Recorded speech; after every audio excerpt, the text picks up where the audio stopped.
next month. So I'm Brendon Thiede. I'm a DevOps Platform Engineer. Right now I'm working at Delta Dental, building internal clouds, so mainly OpenStack, Kubernetes type stuff. I like very simple, very clean things, and I'm also very, very cheap. So serverless and functions as a service can scratch a couple itches that I have. It's not your money, it's the dental's. Yes, yes. And so this is not a talk about why you should start using serverless. So I'm not going to tell, because I'm sorry if this is a disappointment, but it is not a silver bullet, okay? It is all about optimizations. So there are many optimizations that we have to take into account. So an optimization that maybe people are familiar with involves your databases. So I think it was Eric Brewer came up with this idea, the CAP theorem. So the idea is you have consistency, availability, and partition tolerance. These are three characteristics of your data store. And you can pick any two, but you can't have all three. You know, as you lean more towards, so if you want super consistent, and very partition tolerant, you're not going to have high availability. It's just not going to work out that way. And if you want high availability and you want partition tolerance, well, then you have to give up on some consistency, right? And so that's where you see a lot of these, NoSQL databases, the rise of these NoSQL and NewSQL and all these different types of databases because they're optimizing for different things. Nobody woke up one morning and said, what would be great? We should make a database that's not always consistent. That would be wonderful.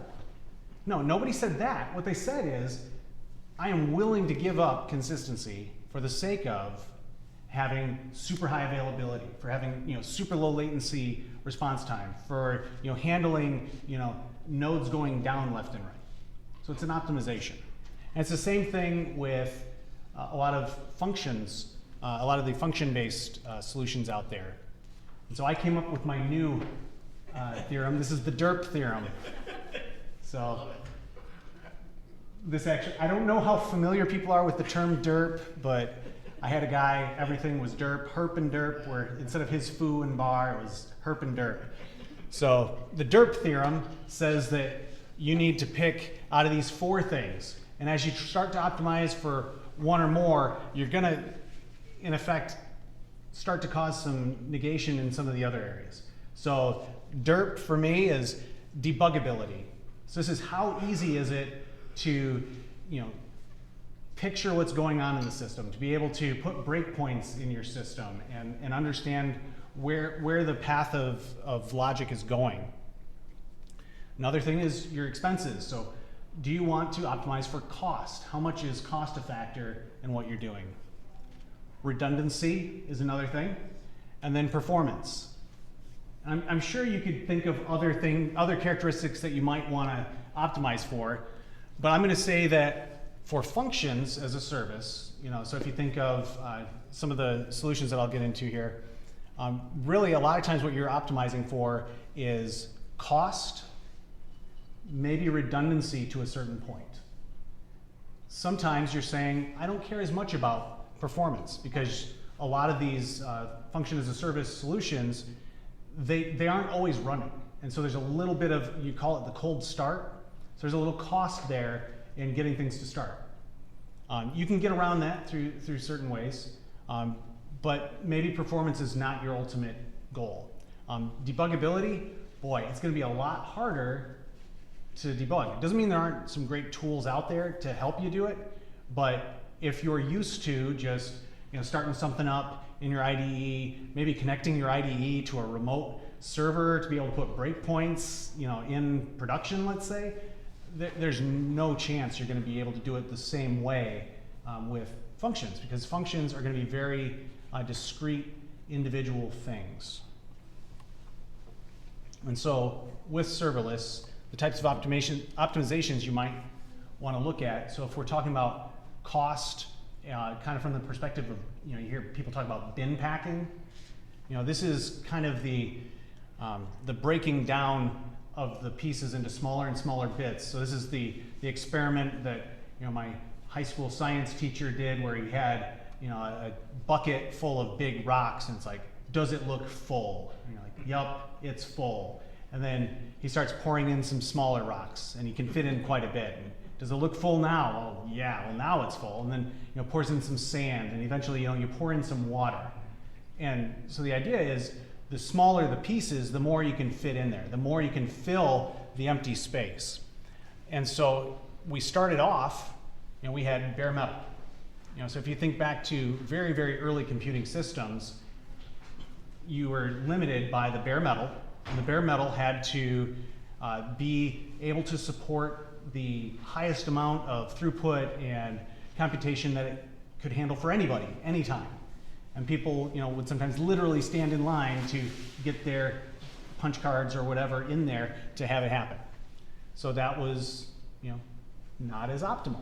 So virtual machines, that was a step in the direction of, okay, well, let's take this physical hardware and let's slice it up. Maybe it's a little more dynamic. You can change servers to a certain degree as you're going along if you want to increase the memory available to some and decrease it to others. And then containers, they gave even more utilization there, because you were able to have maybe bigger VMs, but fill them full of more and more processes, but still have that trust that because of the process isolation, you're not going to have cross chatter. You're not going to have as many issues of this process is going to corrupt this other process. You can still put limits on things. But then functions, they're a whole new level. One of the coolest kind of manifestations of functions that I've seen is Cloudflare has workers that they call them, and it's just using V8, what is it, V8 isolates, I think is the technology that it actually uses. So it's like just enough to be able to run some JavaScript. And so you can have this function as a service that's in Cloudflare, so like at their CDN level. So, and it's super fast to start up, super fast to response, because it's distributed literally around the globe. So it's a really cool concept, and you can imagine that's something that you can fit a whole lot of these puppies into the same type of physical hardware that you would have had before, for kind of maximizing for that peak workload. And another thing with that, if you think of the example of like a retailer where they have to buy servers to handle whatever the most traffic is they would ever have, right? So that means they need to, if they were buying hardware up front, capital expenditure of hardware, they are going to buy hardware for Black Friday, right? Maybe if they're really lucky, smart, savvy, whatever, they figure out how to lease extra stuff, rent extra stuff to bring it in when they need it. But you have to think about that peak load. Whereas with some of these more dynamic solutions, you really only have to pay for what you're using. And how that pans out is going to be a little bit different based on who you're using. So here I'm obviously talking a little more towards some of the cloud-based solutions. If you've bought your own hardware, you've already paid for it, so you might not see the same exact cost savings, but you could see better hardware utilization. But a fairly common way of that you get charged for these cloud providers is on the amount of like CPU seconds or milliseconds. It's going to depend on who you're using, and when they start counting that is going to depend too. A lot of times though, it's going to be because for a function, if we're talking a cold start, so it doesn't have an instance running, it needs to start one up, there's some time for it to download code from whatever storage they have, has to download it, start it up, and a lot of times they actually have like some trigger in that startup event that has it actually do the counting of, okay, now you're getting charged. So you don't get charged for all that time, but at least for the compute time you're going to get charged. And then you usually get charged on how much memory you're using. So if you have some video processing function, maybe it scales up really fast, but it uses a ton of RAM for it, that might cost you a bit more than something where it's just crunching some numbers and it's very CPU intense. Another thing to keep in mind is I/O. So quick story. About a year or so ago, I was looking into Azure functions, and I was trying to have something where I was just doing some health checks, and if it saw that a service wasn't up, it would send me a message in Slack. So a very simple thing. I just had it on a cron trigger, so it was running every 10 minutes or something like that. And then I heard about Azure Durable Functions, where it's just a different pattern of doing functions. And I was like, oh, cool, I'll try this thing out. And Azure Durable Functions, what they actually do is they store state in between each step in your process, which is cool, but it costs a lot more because you're now doing I/O for every single step of your function, sometimes multiple I/O hits. And so, it took the cost up several orders of magnitude. Wait for it. It went from 50 cents a month to like $8 a month, which, it still didn't cost that much overall, but think about that percentage increase. That's huge. But it did have a lot more capabilities that I wasn't taking advantage of. So, something to keep in mind. And so these are some of the options out there. So Lambda is really kind of the poster child for doing functions, functions as a service. Google has their cloud functions. Azure has, Azure Functions. They ran out of creativity on that name. With IBM, they use the open source OpenWhisk. I've never used that one, but I actually have heard it has some pretty cool kind of function management pieces on top of it, which you really absolutely need. I mentioned the Cloudflare workers. I don't know if they're officially considered functions as a service, but I don't know why they wouldn't be, because they definitely fill the same niche, and they're just maybe a little more limited as to what they can do.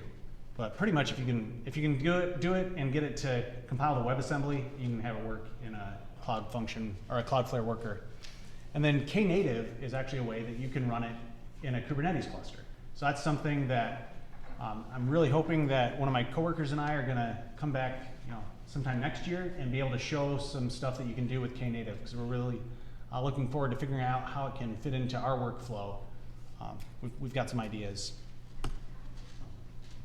And so, if I have not scared you off from functions yet, these are what I would consider at least some of the bare minimum requirements that you have to have going into it. First and foremost, you absolutely have to have distributed tracing. With Azure Functions, which I've used in the past, it's actually pretty easy. There's a plugin for application insights that you can just plug right in, and you'll be able to, right away, be able to follow where your functions are going through. Otherwise, it would be a nightmare to try to figure out, if something doesn't give you the behavior you want. Well, where did it break down? If you don't get a response, if the response is slow, any of those things, you really need to be able to walk through and figure out which step it was that held you up. Another thing you need is like an API gateway or some sort of routing management. Now, API gateway, there is the product in AWS called API gateway. I'm not talking about specifically that, but just in general, you need something to manage kind of a, you really want one place you can go to see what are all the URLs that are available and understand what functions are going to get hit behind those. Now this is, of course, assuming at least some of your functions are HTTP triggered, and we'll talk about some of the other triggers that you might have instead. And then another thing is you need something that can watch your cost. Most of the clouds have decent dashboards built in, but make sure that you're able to see exactly what's going on so you can understand the cost benefits. Because it is possible, you could get yourself into a situation where you're using functions and you're actually paying more than if you had a VM that was up and running all the time.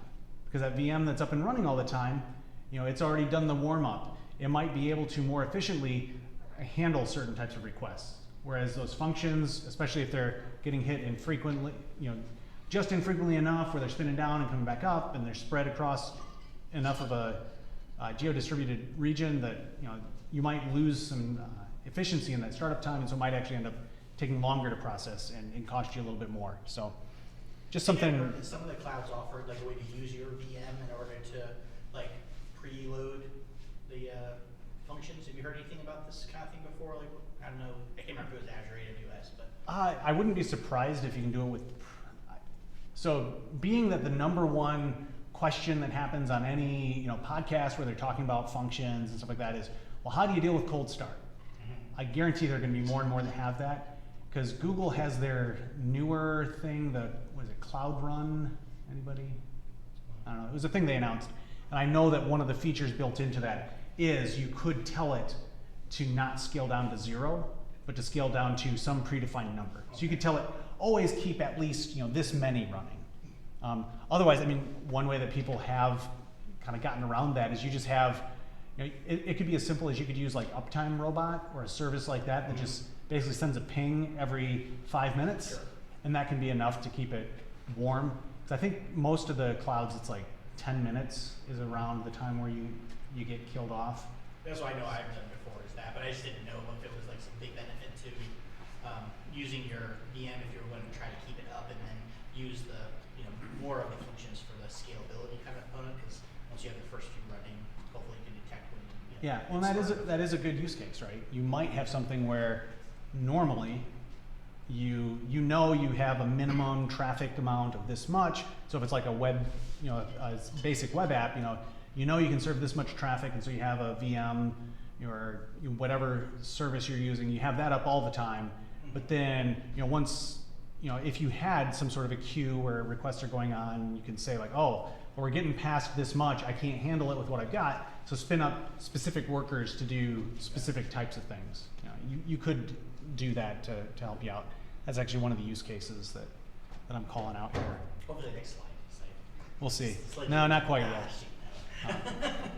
So we've talked a little bit about functions. I also want to frame that with eventing. And so first I want to kind of contrast it to maybe how kind of a more traditional way of dealing with it would be polling.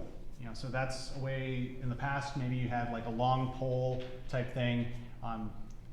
Honestly, a lot of the event-based systems, so like reactive JavaScript frameworks, every single one of them, they've just got a loop that's just going around and going around and going around and waiting for things to happen. So it's just checking, did anything happen? Did anything happen? For most of these things, there is something that's still out there spinning. Did anything happen? Did anything happen? Did anything happen? But if you're using one of the cloud providers, somebody else is paying for those cycles. Somebody else is paying for the thing that's doing that, and then it's waking things up when you need them. And so this is kind of the difference between a pull versus a push. So eventing is more of a push-based model, whereas the polling is more of a pull-based. So instead of you going out and asking if there's anything for you to do, when something happens, it gets pushed out to you to say, you need to do something. And that's where you can get tremendous scale from functions, because you can have it where it's pushing, and every time it's pushing a new message of whatever type it is, a new event, you can have more and more and more functions scale up, and you don't have to necessarily pre-estimate how many they're going to be. You don't have to figure that out ahead of time. It can just do that on demand. And so these are some of the different event triggers. So the HTTP trigger is one that, with the Azure functions, it's very easy. You don't have to pay for the disk and storage, because there's nothing to store. It's just a web request comes in, you respond to it, you can pass on another web request, another web request. You can chain a whole lot of stuff together using just the HTTP triggers. And one of the really cool things about HTTP triggers is they're very easy to test locally. It's not necessarily as easy to test some of these others. So like message queue. So if you have a message queue as your trigger, so let's say it's Kafka, you're using Kafka as your event trigger, or service bus or something like that. Those can be a little bit harder to test out locally, because you have to have one of those in order to test that out. Now if you're using Azure functions, I will say you can use the Azure Storage Explorer, and it has you can use that with the Azure Storage Emulator, And so you can use their storage queues locally, and you can test a lot of things out that way. But there's actually a pattern that you see in a lot of the demos for the Azure functions, and I'm sure for some of the others as well, where a lot of times you'll actually have two different triggers. You know, you'll typically have an HTTP trigger and then whatever kind of the production trigger is going to be for the same thing, just so you can have a way to kick it off from your local machine to debug it locally. Another very useful event trigger is database changes. Your mileage is going to vary greatly depending on what service it is you're using. You know, if you're in AWS, you know, with Lambda, if you're in Azure or wherever, the types of databases that allow triggers are going to be different at different places. For when I looked at database triggers with Azure, you know, Cosmos DB had triggers built into it where it would kick off an event, and then you could do it through the Azure Logic apps, but that was more of a long poll type thing, so you only had a fidelity of 5 minutes. That may have gotten better by now, which would be really cool, but you know, that's going to be one of the ones that's a little harder to do. Now, you can always do it yourself with, you know, like a insert, update, delete type trigger, you know, in your database and have it do a curl out to something, but you know, up to you. Another one that can be very useful is, you know, where you're triggering events based on a change in blob storage or something like that. So you can have it watching files and trigger events based on changes there. And then you can also have good old cron. You know, you can just have a timer trigger where if you have something that you know needs to run, you know, once a day or something like that, you know, you can still take advantage of some of the, you know, not having the resources always provisioned, you know, and just have it, you know, somebody else is paying for that cron server of sorts to then come out and wake your function up to do its work. Within eventing, there are, I just wanted to call it just a few common kind of patterns / frameworks, some things to give people some food for thought.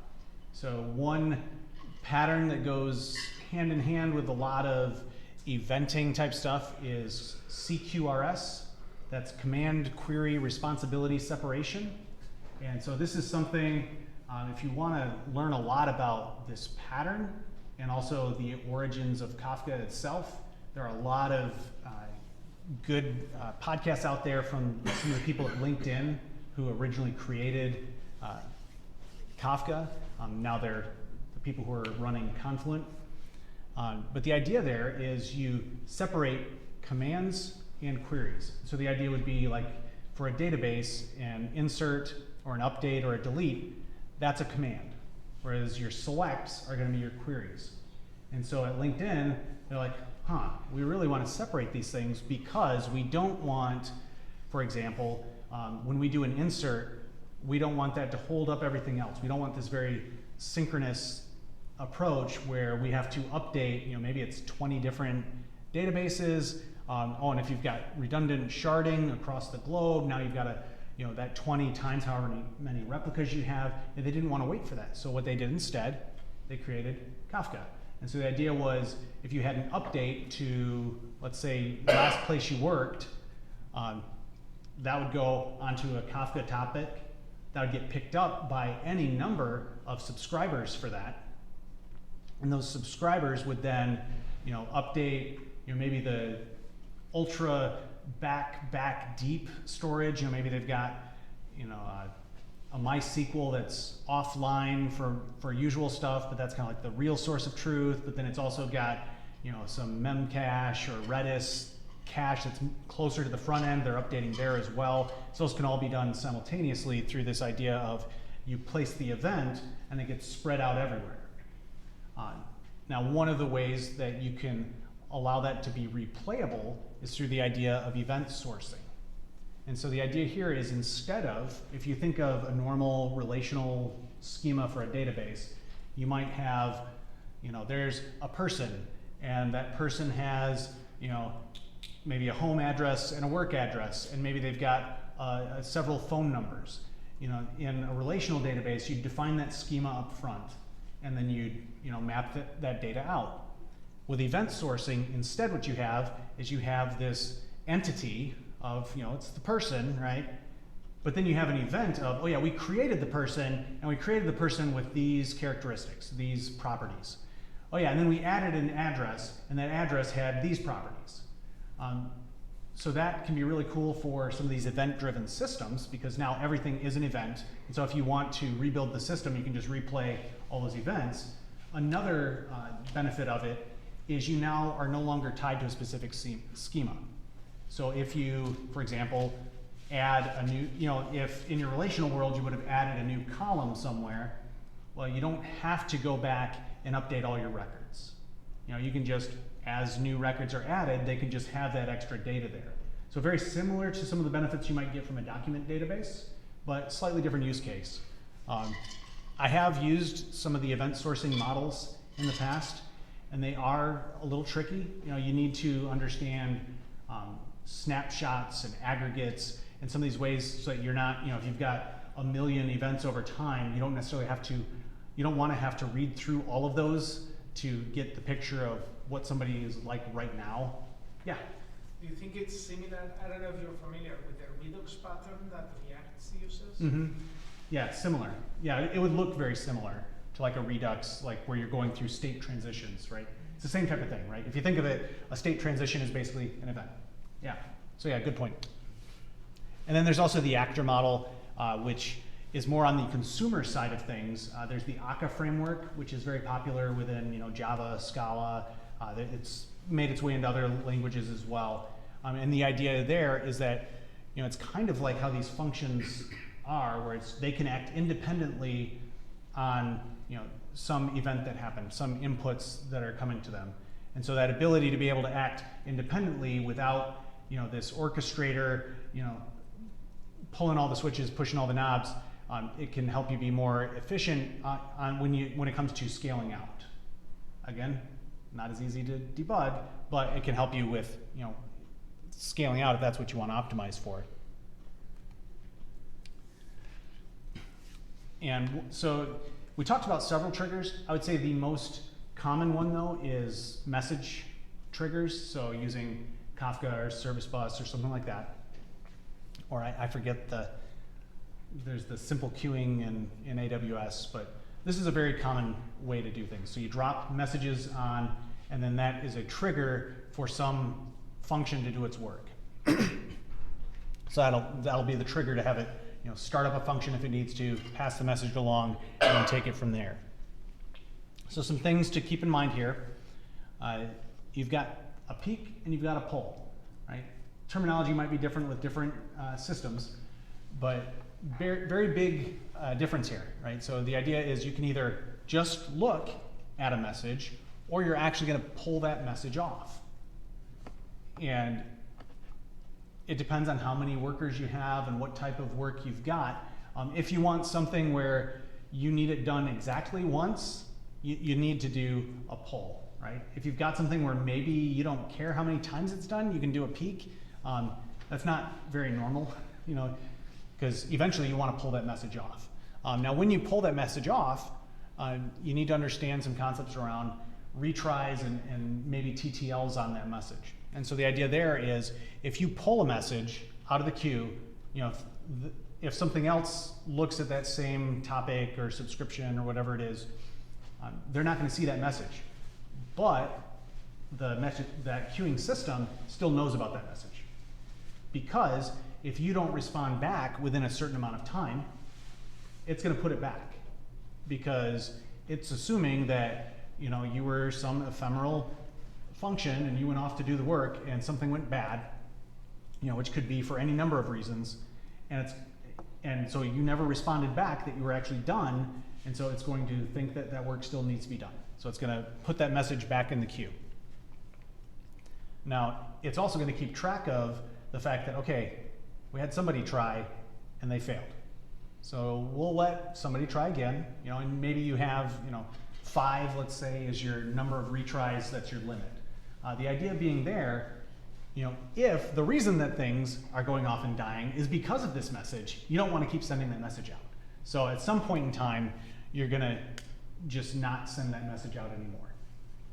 But this is one of the harder things to get a good practice around is dealing with the dead letter queue. And that's where these messages would go. So if you get, let's say 5 is your limit, you tried 5 times to have this message processed and it just did not work any of those times, now it's gonna go to the dead letter queue. You need to watch the dead letter queue because you need to understand what's happening here. Is it that some of these messages are malformed? They've got junk data, either through, you're not properly, what do I want to say, scrubbing the data as people are inputting it into forms or stuff like that.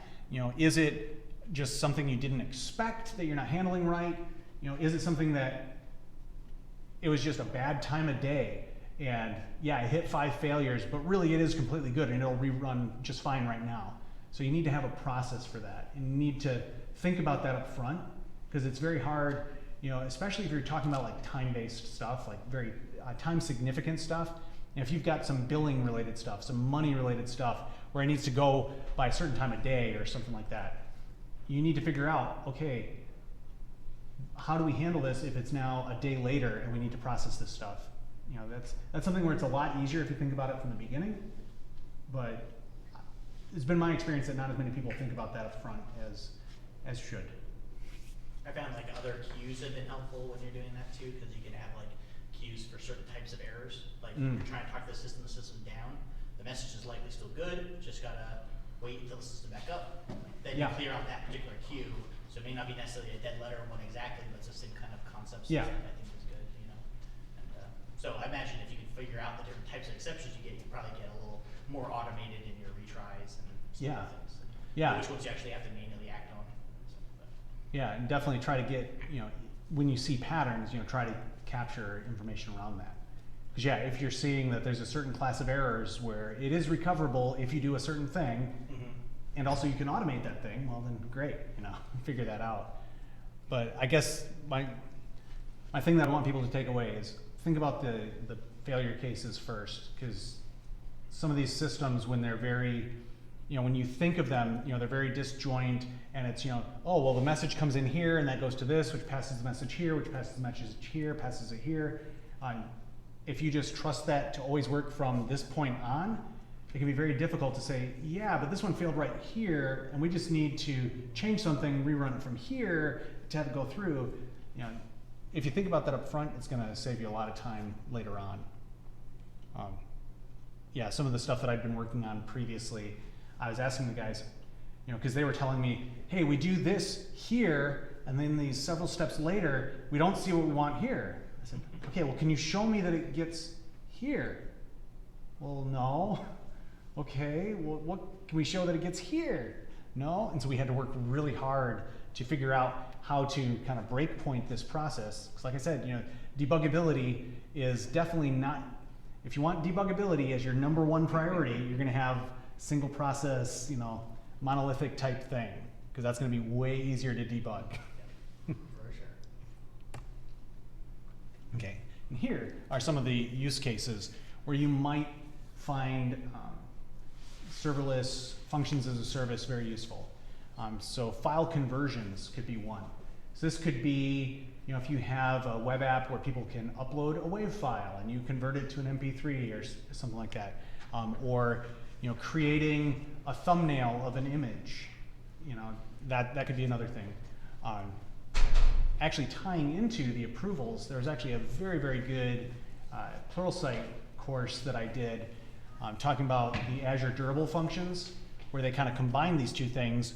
So the system that they built out was somebody would go to one web page, in their web app, upload a video. That would then, it was doing a fan out, fan in pattern with the Azure durable functions. So it was basically taking the work of transcoding it to multiple different bit rates and formats and all that. It was doing that across multiple functions, so it was able to do it quickly. Then, fan back in to say, yep, we're all done. And then it would send an email to somebody to approve the video. And so that email was an HTTP trigger.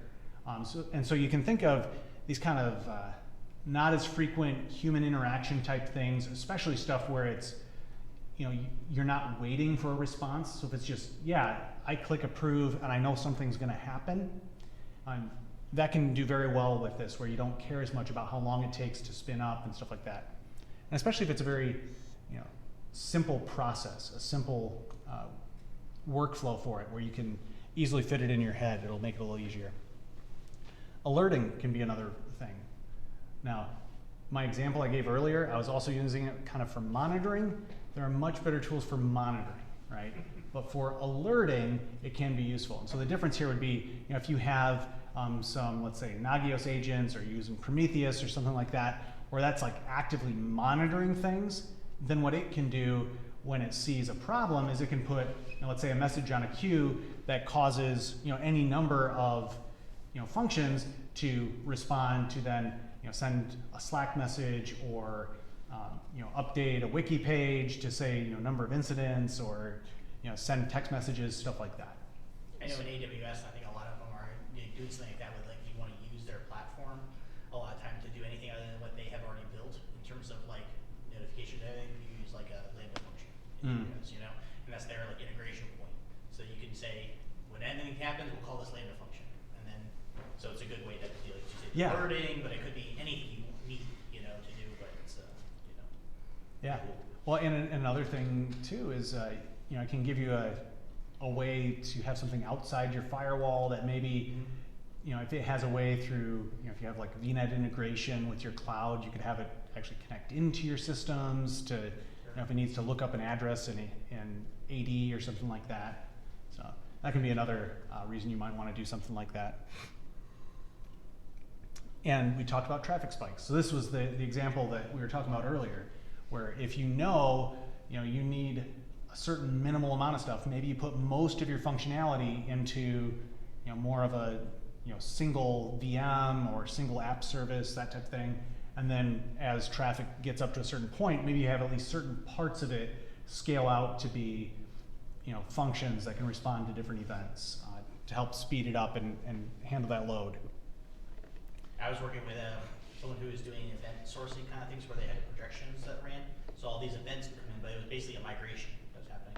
They had it on one PC that was doing the migrations. It took like 24 hours to do 100,000 events. We did it in AWS Lambda where it could spin up for running these things. It took like an hour. Yeah. You know, so it was for millions actually, not just like, right. Because it just can scale. So it's pretty powerful when you use it the right way. Right, and that's why you might want to use it for a CI/CD type tool, you know, where it's something you know you don't need it all the time. It's only at the time that you want to do a deployment that you need this thing. But when you want to do a deployment, you want to get really fast feedback, right? And so, what was it? I think I know I heard it once, and I can't remember who it was. I think it was Nicole Forsgren who had said it, but it was the idea that if it takes longer than 10 minutes for you to get feedback from, you know, your build process, you know, so you do your commit, it does its CI, it runs whatever tests, it, you know, does a deployment, maybe does some more tests. If it takes longer than 10 minutes for you to get notified that there was a problem, you've already lost context. It's going to basically take you, you know, just as much effort as the person who introduced the bug to re-familiarize yourself with, wait, what was I doing? Why was I doing it? As somebody who was completely uninvolved. And so there's definitely a loss of context that'll be very expensive. And so that's where, you know, if you can do things where you can use, you know, even if it's in, so this is where Knative could be very useful. You know, if you've got resources that you already have, if you can just willy-nilly just scale them out to whatever's available, you know, you're going to get faster feedback, because you can, you know, as long as your workload is such that you can scale it out, you know, you'll be able to do that. So definitely focus on speed when you can in that type of situation. One thing you might need to watch out for though with like the traffic spike is some people are using it as a type of denial of service. Or instead of actually just taking your website down, they're just draining your bank account. Yeah. So yeah, I know there are limits you can put. Yeah, you can so say like, no, only scale up to this much, or, you know. But yeah, if you're not watching, yeah, that so definitely could happen. It's like, but you can easily move like if you're having an API gateway, you could put like traffic throttling and that type of stuff. Yeah, yeah. I mean, that's actually another, I didn't even talk about it from that perspective, but yeah, if you have an API gateway handling your ingress, you know, you can do some stuff like anomaly detection and DDoS prevention, some things like that, or shut it down very easily.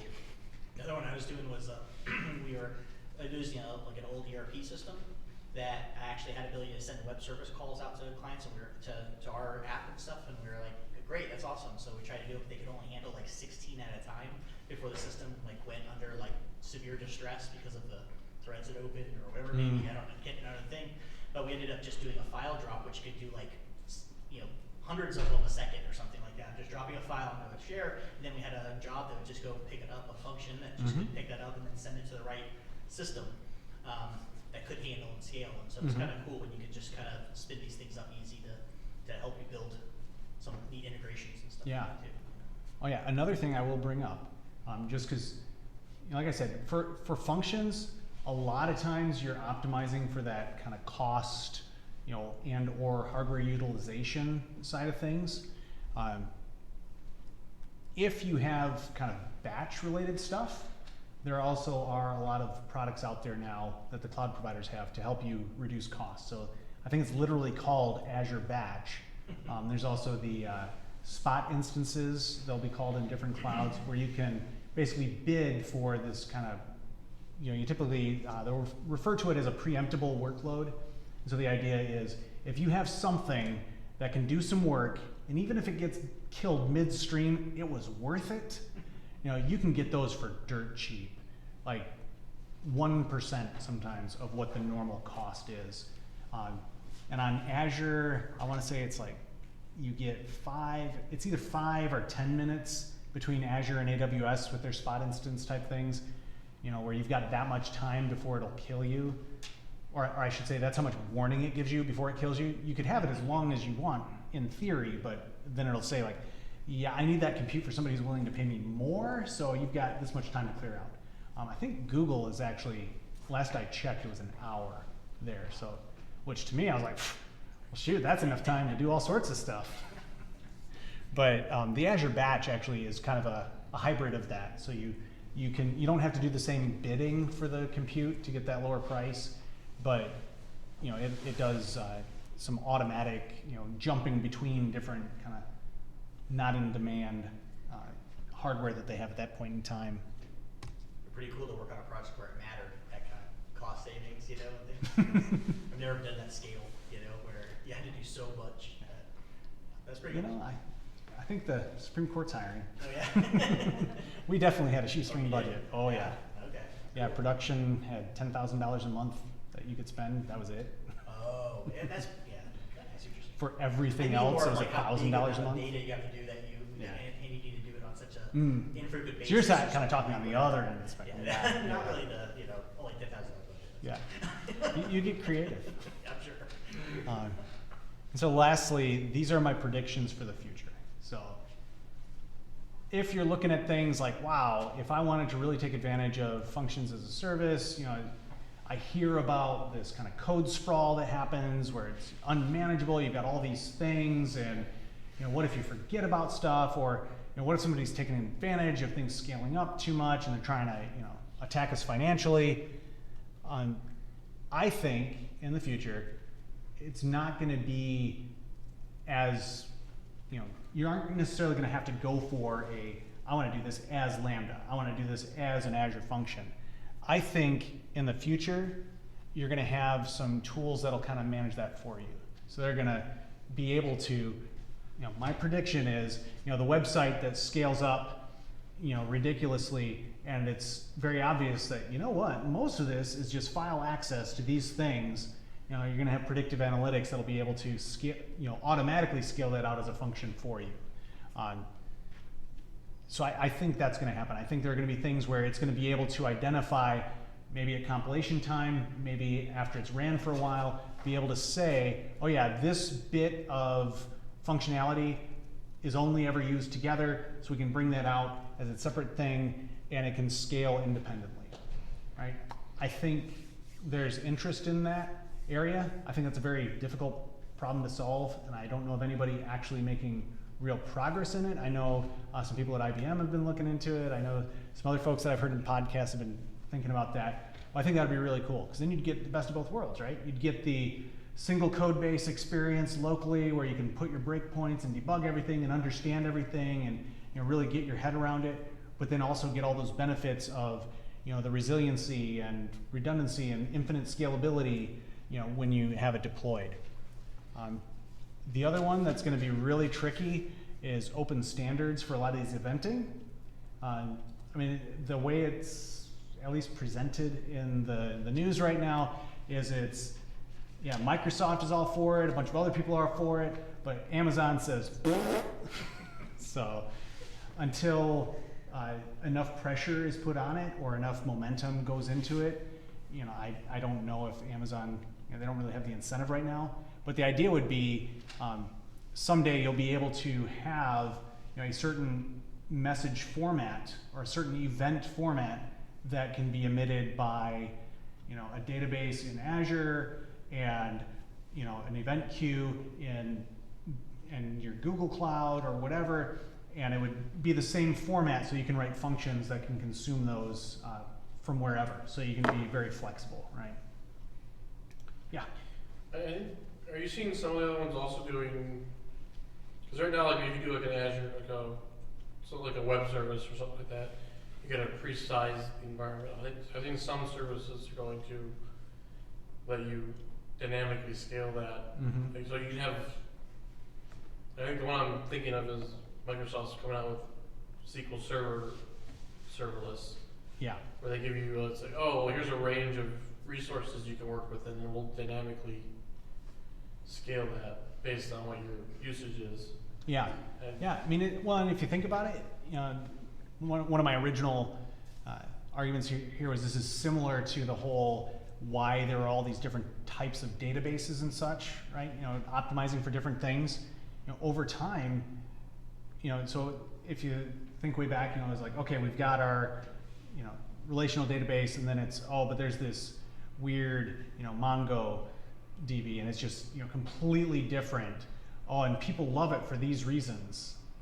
Oh, then you see some of those features start to come into, the relational databases, and then, they kind of get themselves to where now they can offer some more of those things, where it's not quite as much of a either or proposition. In particular, if you look at the Azure Cosmos DB, just focus on performance, or I want the same things to end up eventually within a certain amount of requests to all of them, or no, I want it always consistent, no matter what. And you get to have that just as a slider, which is really cool.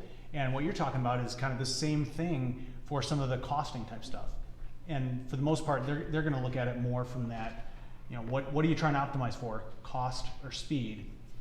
So if you want it to be always up, you're going to pay up front. But if you want to, say, no, we're able to, scale down to 0, even though we know in the middle of the day we need 10, and we'll just take the hit of, as it's spinning up the extra instances, we'll tolerate that. But yeah, as more and more of those services come out, and the better and better they get at, either having faster networking so they can, grab the code that they need to spin up faster, or different formats or compressions, it will get easier over time, I'm sure. You've got the serverless databases now where you're only charged per use, and you've got with Azure Kubernetes service, you can have completely serverless Kubernetes, using the Azure container instances and the AKS. It can be, very complex ecosystems that are maybe a little more, I don't want to say a little more debuggable than just 1,000 functions. You can still have it like in just a handful of containers, and you can still get some of the same benefits as far as the dynamic usage and dynamic pricing. I think they're trying to do something similar to that with Azure Server Fabric. I think they have a mesh. Yeah, the Service Fabric mesh. Yeah. Yeah, I hadn't looked into that. Because that was about a year ago. I think they at least announced it. Yeah, I think it's still in preview, but it's all container based though, so you have to. I think you're still paying. It's not quite as flexible as Azure Functions, but it's not as rigid as Azure Service Fabric. Right, because Service Fabric, you have to have like minimum 5 VMs, at least like a, what is it, like the S2, Yeah. S1 or S2 tier.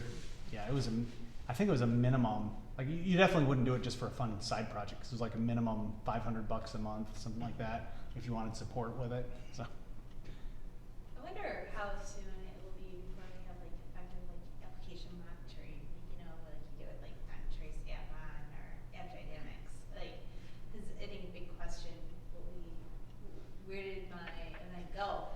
Right. Where did it get lost? Right, kind of distributed tracing type stuff. Yes. And that's another thing. Yeah.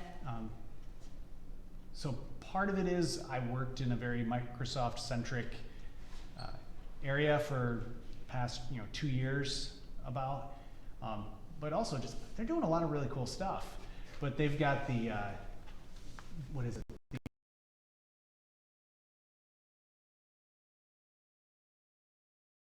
But they've got the open tracing. Something like I think it's just open tracing, but it's a standard meant for allowing you to, emit. So it'd basically be like a standard, if it's an HTTP request, there will be the standard header, and it will follow this format and make it so that it's easier to use across different solutions. I think Jaeger supports that right now, Yeah, and a couple others. So there are some standards out there, or I should say attempts at standards. It's just a question of how long it takes for them to kind of become mainstream enough. Yeah, it doesn't seem like a whole lot are supporting it. Yeah, when you think about like, Dynatrace and Datadog and all these different guys, they don't have a whole lot of incentive right now to support those things.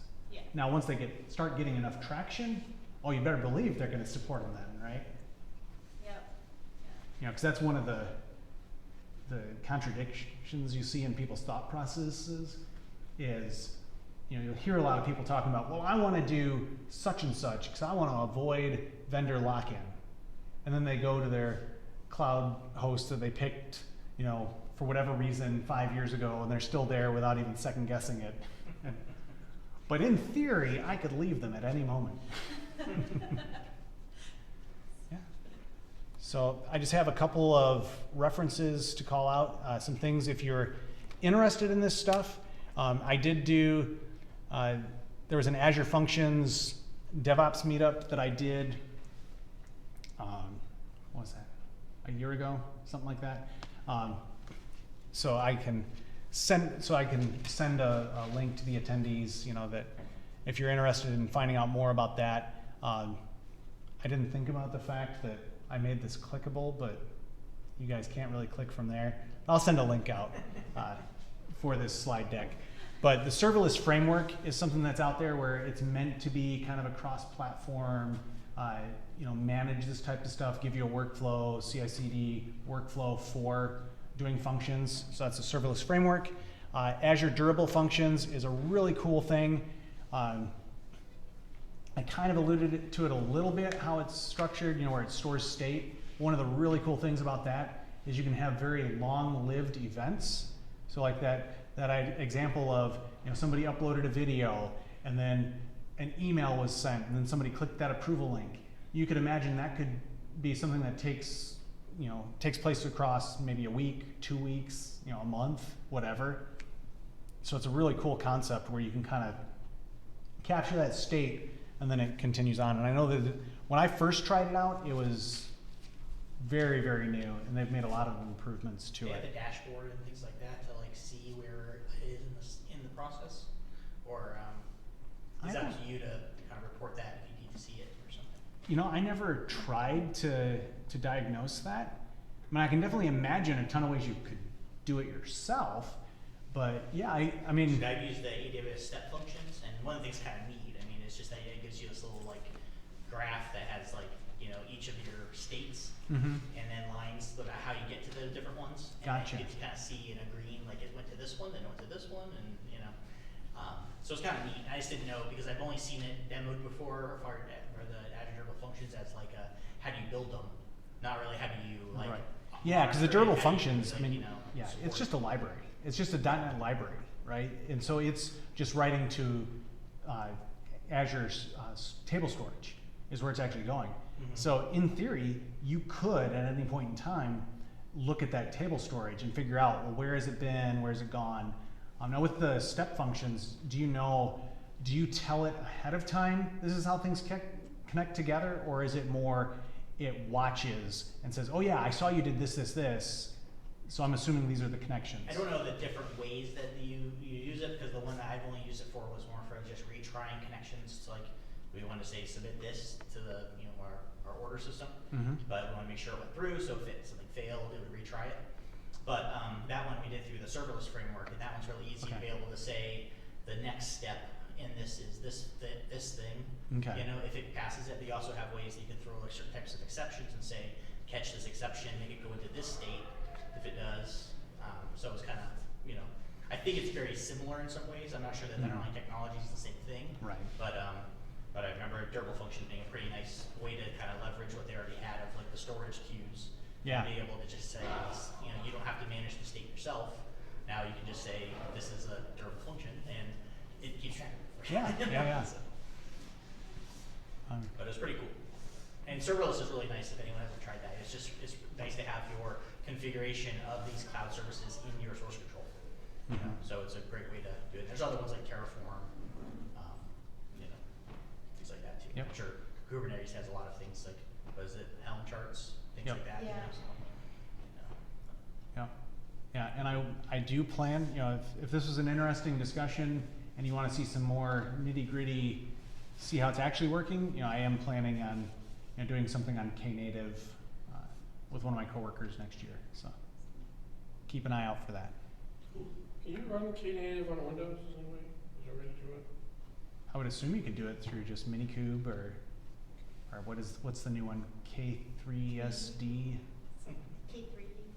Yeah, K3S is their thing, but they have like K3, I think it's K3SD that you can run on Windows, and it's supposedly lower footprint than even the Minikube. So,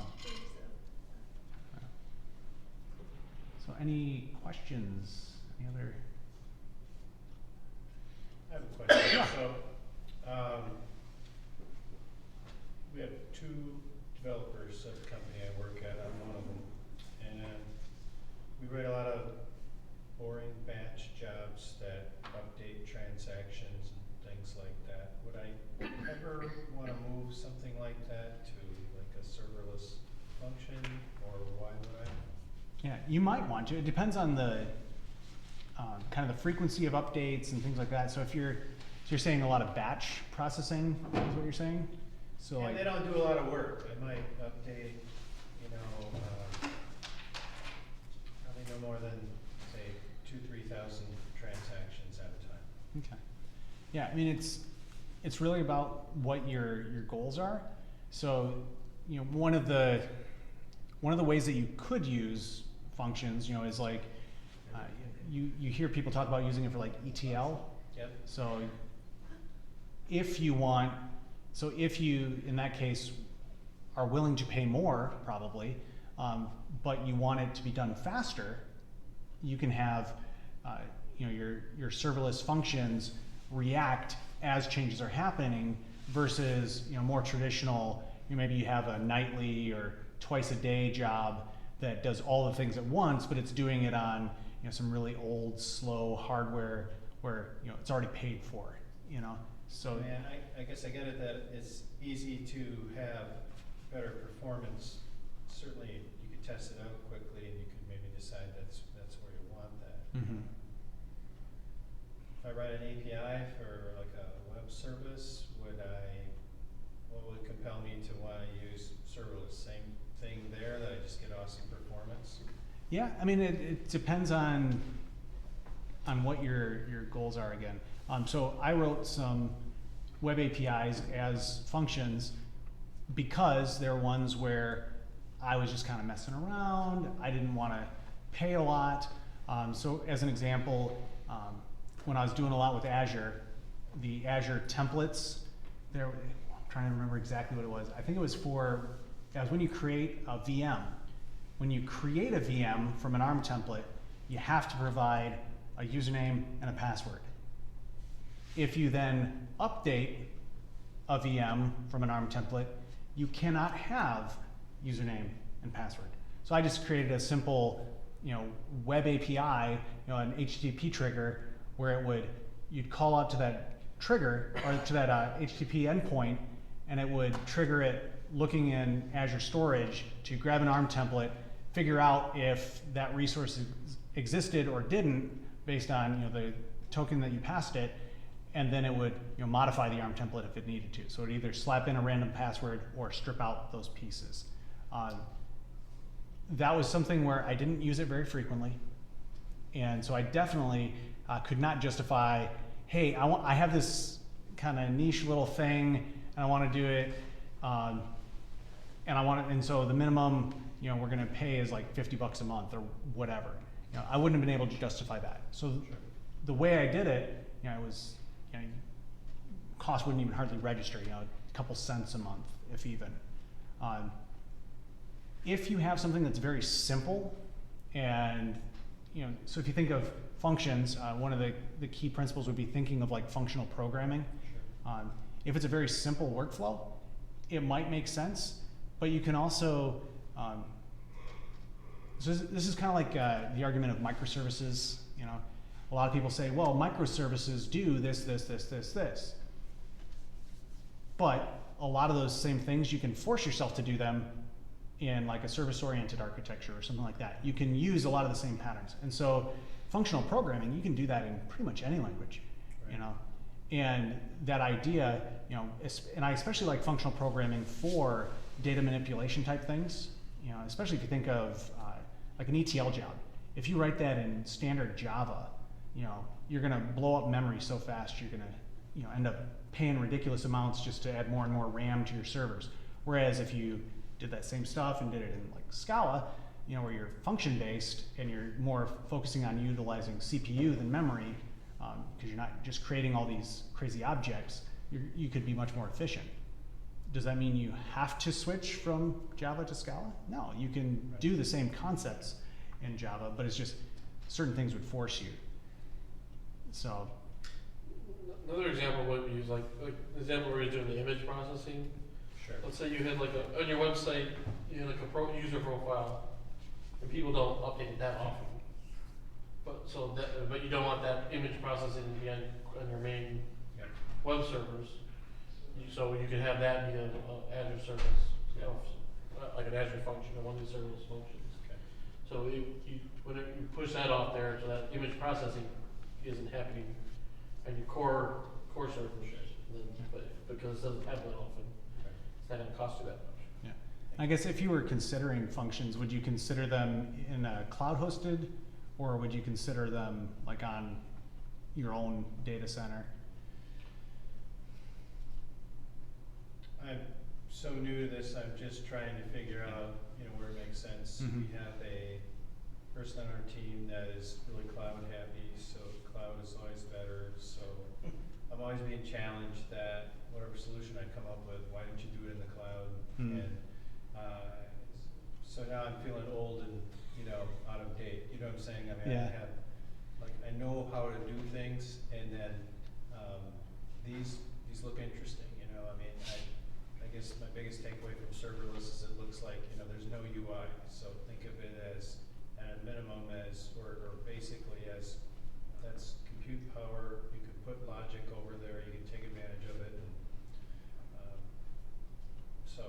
Yeah, it's definitely not as easy to manage as a lot of other things. So if you're going to the cloud, if you've got something in the cloud, just generally speaking, the biggest bang for your buck in the cloud is to take advantage of scale.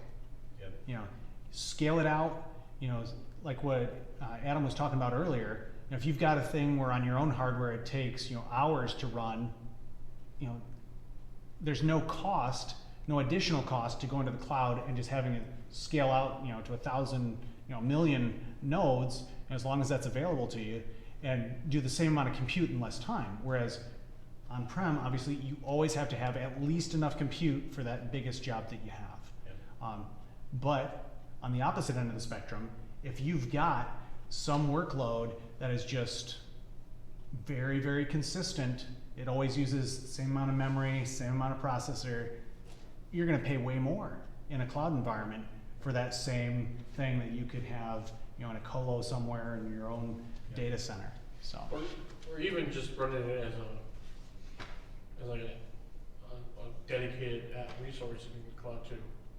Sometimes just running it as like, you know, maybe it scales a little bit, but you just run it as like web apps rather than adding functions. If it's if it's always running at a relatively steady state, it might be cheaper just to go. yeah, like the reserved instances or something things where like that. you're paying a flat rate. Yep.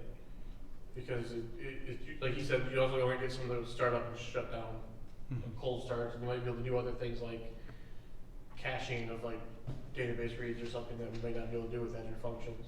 Mhm.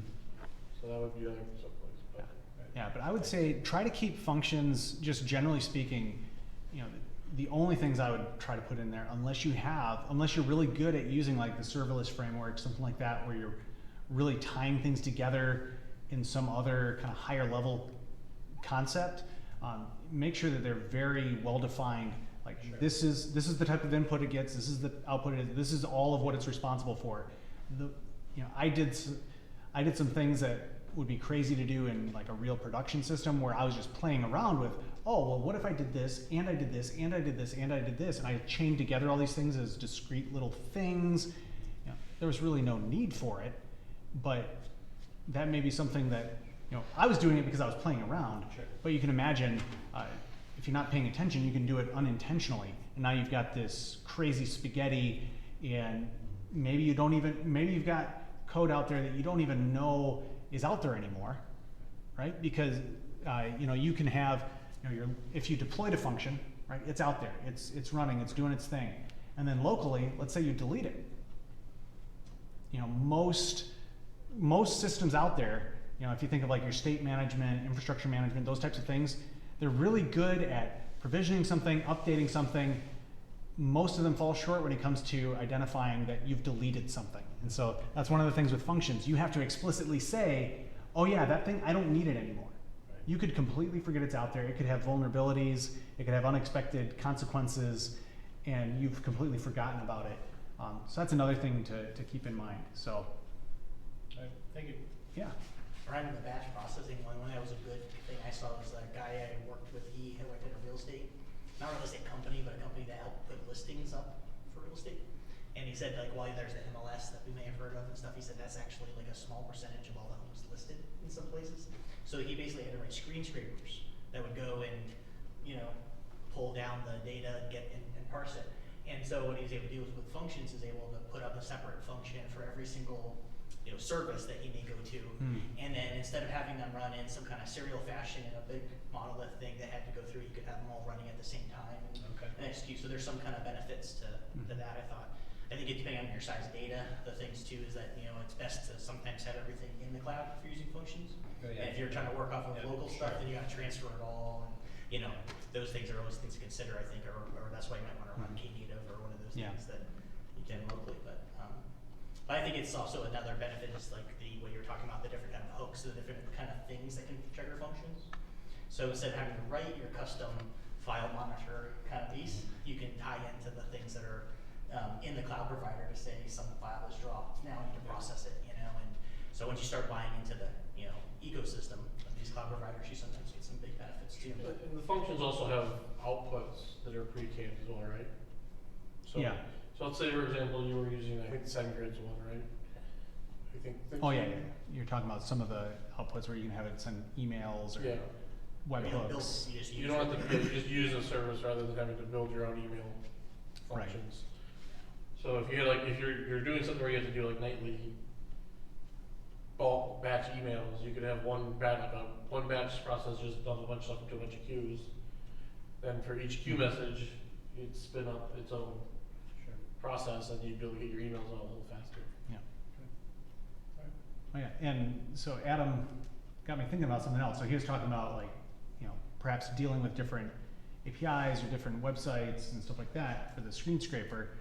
Another reason, not necessarily functions, but you know, you can do with functions, but definitely event-driven architectures do give you the possibility of mixing in different languages and such. So you can have kind of a polyglot infrastructure, And that might make sense if, you know, for example, there's, you know, you need some sort of really fast web native processing. So you're like, oh yeah, I want to write this little thing in Go, but this other thing is very, you know, logic intense. And so, I don't know, you're going to do something in Prolog. I don't know. There's probably I'm sure there's some event driven triggers in Prolog. Yeah, Python.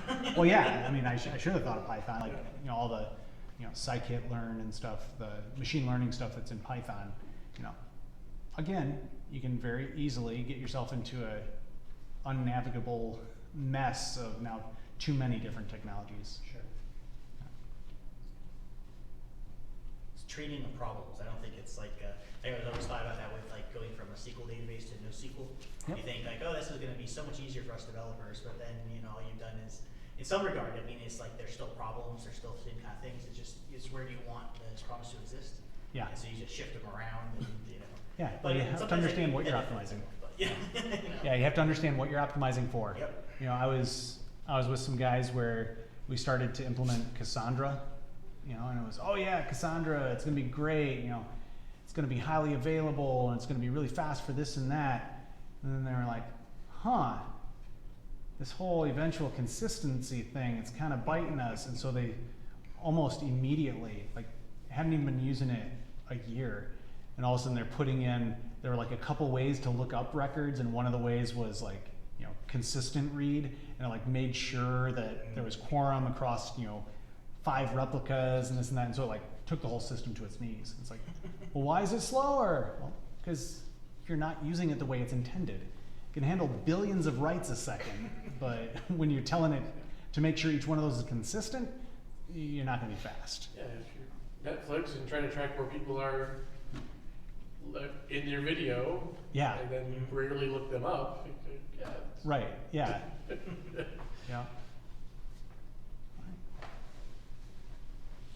So did we give you enough ammo for why you Oh, yeah. Yep. maybe don't need it, or if you want to need it, I can help you. We can complain about it too if you want. Yeah. You also gotta be sure, There's a lot of problems. Given an infrastructure, we can find a good. Yeah. like, you know, it goes for like microservices too. You gotta be careful about making too many small calls, Mm-hmm.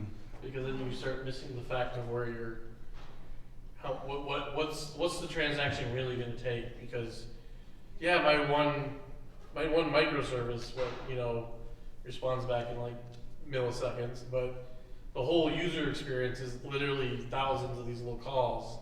Mm-hmm. And then you have to actually go through and calculate, well, what's the whole time to figure out, well, why is my end user seeing this, but my, I hear do everything in your power to not have one function call another function. Yeah. You know, because you end up, someone's going to end up putting a circular reference of some sort in there, not intentionally, but just Yeah. instead of me going, and then it's just going to be events firing around. You know? I mean, HTTP is pretty much always longer than database, Yeah. like JDBC call. Yeah. That's the thing to remember.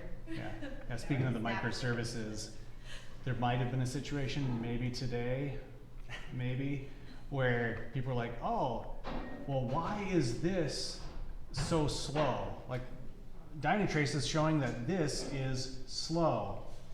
Okay, well, that's slow because there's more calls to this database. Why are there more calls to this database? Well, because there are more users using the system, and it just so happened there was just enough more users that it went past the WebLogic connection pool limit, and so now it's recalling and recalling because it's failing, and so it's like a cascading failure thing. But there are all these questions of, well, but why this, why this, why this? And I turned to somebody somewhat jokingly and said, if there were a checklist of, am I ready for microservices? I think the #1 question on that checklist would be, can you tell where your problems are? You know, so that's kind of like the distributed tracing. If you don't have that, you're not ready. Yeah, that's where like Istio and Console are really interesting technologies using like Griffon and Prometheus. Yeah. For distributed tracing. I think that will definitely change how we look at Yeah. microservices. Well, that's why I was asking about the, he was talking about the showing the connectivity between the different pieces with, you said it was the step functions. I was curious if that did kind of like a speculative, this is what I think should happen versus a, well, this is what actually happened type thing. Because I know with Zipkin, you know, at Vertafore we've been using Zipkin, and actually it was a Spark job that you could run, but it would look at what happened. So it didn't necessarily know ahead of time, oh yeah, I think that this microservice has a dependency on this microservice, which calls this microservice, which connects to this database. But after the fact, you know, you could see, oh yeah, this is how it's actually connecting. And so, you know, the idea was you could identify dependencies and things like that. This one's one thing, so it's not really like the same kind of dependencies, but you do have the lines that connect it. Yeah. You just don't know where it's going to go because it's really dependent on your logic within each one of those functions. So Right. it knows where it could go. But you kind of, Yeah. but then you kind of deploy those functions as like one thing? Yeah. Okay. Yeah, that's the idea anyway, at least, is that you make functions, you make, you know, queues, you make things like all through the serverless framework, and then you're just wiring them up to use those things. Like you make workers, but it's really just about state management is really all it is. But you're doing it kind of like I think those typical functions would. Mhm. But I hadn't seen the actual Yeah. using them in production kind of one to know like how you know how come one is stuck. You know, so this you could go in and see the state, see if there was error produced. You know, it was pretty cool. And with that, you could basically say you could write your code once, and then if you needed to switch from, let's say, Amazon to Azure, you can just change your provider, right? I don't know if I haven't used it where you switch like that. In theory, it would, but I'm not sure that it's like quite that simple. Okay. But Yeah, I mean, some of your languages are going to be limited. You know, not all the services support all the same languages. So, yeah, it's pretty cool. all right. Well, thank you everybody for coming. Thank you. So as I mentioned, next month it's going to be December 3rd, I think, is the first Tuesday. That's when we're going to have Launch Darkly come out and talk about feature toggles, and that's going to be a really cool talk. I'm really looking forward to that. And then we're going to figure out when the December Lansing Codes Mixer is going to be. So that's going to be later in the month in December. I forget what month, but next year I also have another guy coming out from Split.io to talk about function or feature toggles again. So it's going to be a different perspective on that. And then, you know, we're definitely going to do something on Knative at some point in time. But if there are any other topics that people feel like sharing or that they want to have shared with them, let me know. I've had some pretty good luck lately. Just, you know, I find if you put enough hashtags on your Twitter messages, somebody will respond, and sometimes they're close enough to come out and do a presentation for you. So let me know. Best way to get a hold of me is through the Lansing Codes Slack. I'm just Brendon. So, all right. Like share. Thanks. Yeah, just like share.